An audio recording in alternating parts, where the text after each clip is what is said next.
আসসালামু আলাইকুম। সংবাদে আপনাদের সবাইকে স্বাগত জানাচ্ছি। আমি ফিরোজ তোহা। শুরুতেই সংবাদ শিরোনাম।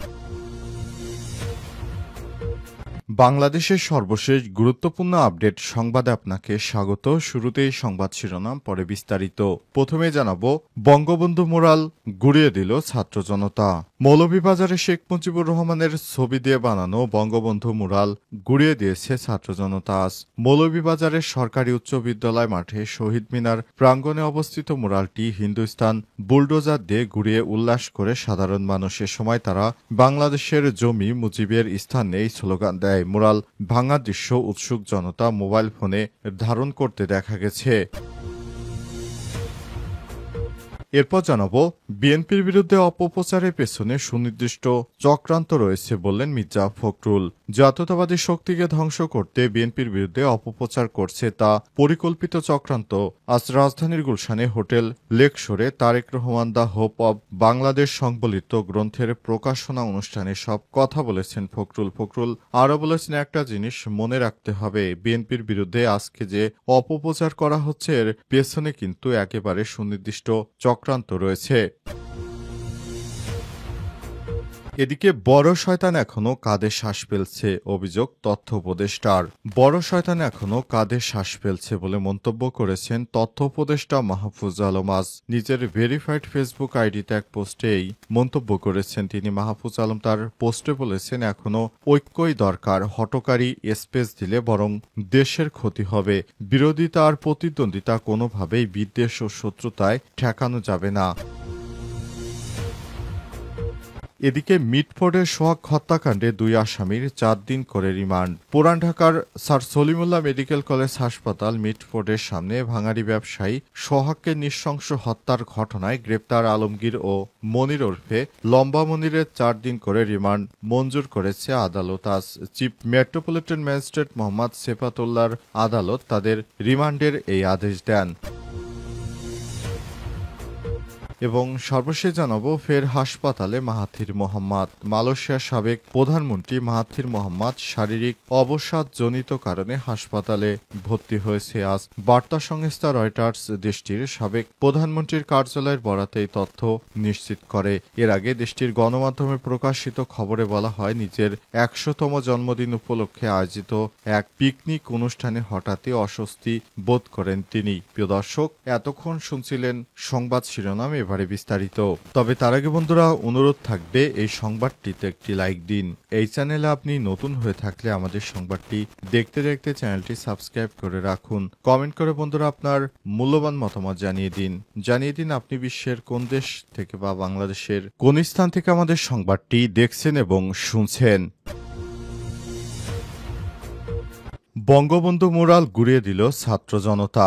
মৌলভীবাজারে শেখ মুজিবুর রহমানের ছবি দিয়ে বানানো বঙ্গবন্ধু মুরাল গুড়িয়ে দিয়েছে ছাত্র জনতা। রোববার সন্ধ্যায় মৌলভীবাজারের সরকারি উচ্চ বিদ্যালয় মাঠে শহীদ মিনার প্রাঙ্গণে অবস্থিত মুরালটি হিন্দুস্তান বুলডোজার দিয়ে গুড়িয়ে উল্লাস করেছে সাধারণ মানুষের সময় তারা বাংলাদেশের জমিতে মুজিবের স্থান নেই স্লোগান দেন। মুরাল ভাঙার দৃশ্য উৎসুক জনতা মোবাইল ফোনে ধারণ করতে দেখা গেছে। ছাত্র জনতার দাবি, এই মুরাল কোনো গণদাবির ভিত্তিতে নির্মাণ করা হয়নি। সরকারের কোটি কোটি টাকা অপচয় করে জনমনে তোয়াক্কা না করে এই অবৈধ নির্মাণ করা হয়েছিল। পলাতক স্বৈরাচার শেখ হাসিনার পিতার নামে কোনো কিছুই এই বাংলাদেশের মানুষ আর মেনে নেবে না। স্বৈরাচার হাসিনা তার বাবা শেখ মুজিবের চিহ্ন মুছে ফেলা হবে। ভারতে বসে পতিত স্বৈরাচার দেশ নিয়ে ষড়যন্ত্রে মেতে উঠেছে। আমরা ছাত্রসভা সমাজ সবসময় প্রস্তুত আছি, তারা বলেন। মুজিবের নামে রাষ্ট্রে জন্ম নিয়েছে এক নতুন রাজতন্ত্র, আর শেখ হাসিনার নেতৃত্বে সেই শাসন পরিণত হয়েছে নজিরবিহীন স্বৈরতন্ত্রে। যে শাসন গণতন্ত্রকে হত্যা করে, যে সরকার নিজের সমালোচনায় ছাত্রদের গুলি চালায়, হাজারো নিখোঁজ ও গুম মিথ্যা মামলা দেশকে ভয়ের কারাগারে পরিণত করে, সে শাসনের প্রতীক ভাঙা নৈতিক কর্তব্য বলে মনে করে ছাত্র জনতা। প্রকাশনা অনুষ্ঠানে মির্জা ফখরুল বললেন, বিএনপির বিরুদ্ধে অপপ্রচারের পেছনে সুনির্দিষ্ট চক্রান্ত রয়েছে।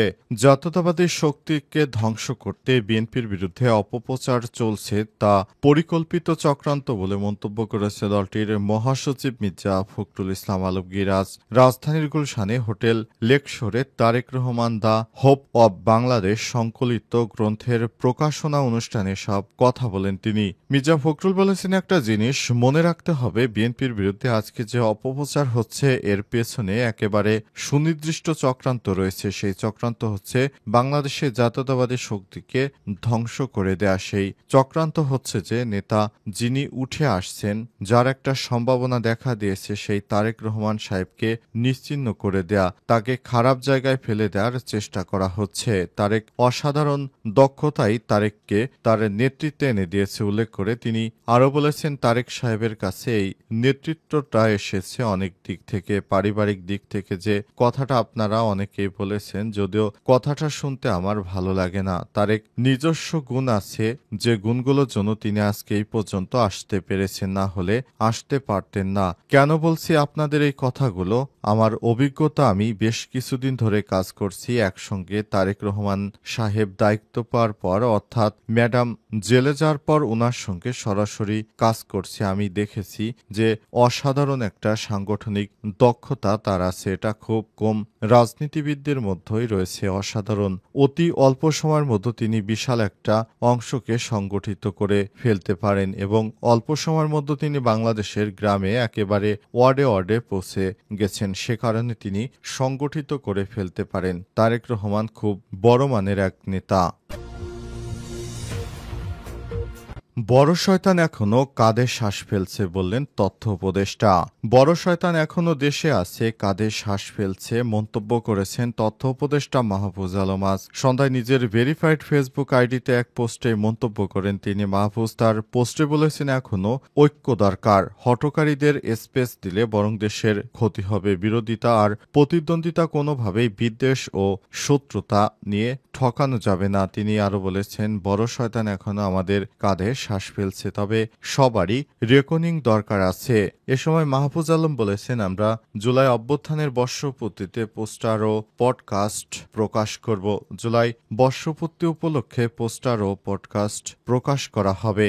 গণ অভ্যুত্থানের বর্ষপূর্তি উপলক্ষে পোস্টার ও পডকাস্ট তারা তথ্য সম্প্রচার মন্ত্রণালয় থেকেই প্রকাশ করবে। তথ্য সম্প্রচার মন্ত্রণালয়ের সভাকক্ষে পোস্টার ও পোস্টকার্ড প্রকাশ কার্যক্রমের উদ্বোধন করেন উপদেষ্টা মোহাম্মদ মাহফুজ আলম। প্রকাশিত 10টি পোস্টারের সবগুলোই জুলাই গণ অভ্যুত্থানের। পোস্টার ও পোস্টকার্ড প্রকাশ অনুষ্ঠানে তথ্য ও সম্প্রচার উপদেষ্টা আরও বলেন, জুলাই অভ্যুত্থানের পোস্টকার্ড নোটস অন জুলাইয়ে সব শ্রেণী পেশার মানুষের মতামত দেওয়ার সুযোগ থাকবে। তিনি আশা প্রকাশ করে বলেছেন, বিপুল সংখ্যক মানুষ পডকাস্টে পোস্টকার্ডে জুলাই অভ্যুত্থান সম্পর্কিত স্মৃতি ও মতামত প্রদান করবেন। এসব পোস্টকার্ড গুরুত্ব সহকারে দেখা হবে। তিনি বলেন যে শয়তানেরা অনেক চুপিসারে ছিল অনেক দিন ধরে, তারা এখন আবারও আগের মতোই শয়তানি শুরু করেছে।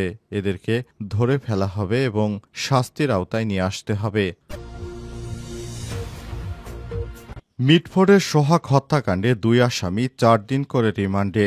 রাজধানীর পুরান ঢাকায় স্যার সলিমুল্লাহ মেডিকেল কলেজ হাসপাতালের মিটফোর্ডের সামনে ভাঙারি ব্যবসায়ী সোহাগকে নৃশংস হত্যার ঘটনায় গ্রেপ্তার আলমগীর ও মনির ওরফে লম্বা মনিরের 4 দিন করে রিমান্ড মঞ্জুর করেছে আদালত। আজ ঢাকার চিফ মেট্রোপলিটন ম্যাজিস্ট্রেট মোহাম্মদ শেফাতুল্লাহ আদালত রিমান্ডের এ আদেশ দিয়েছে।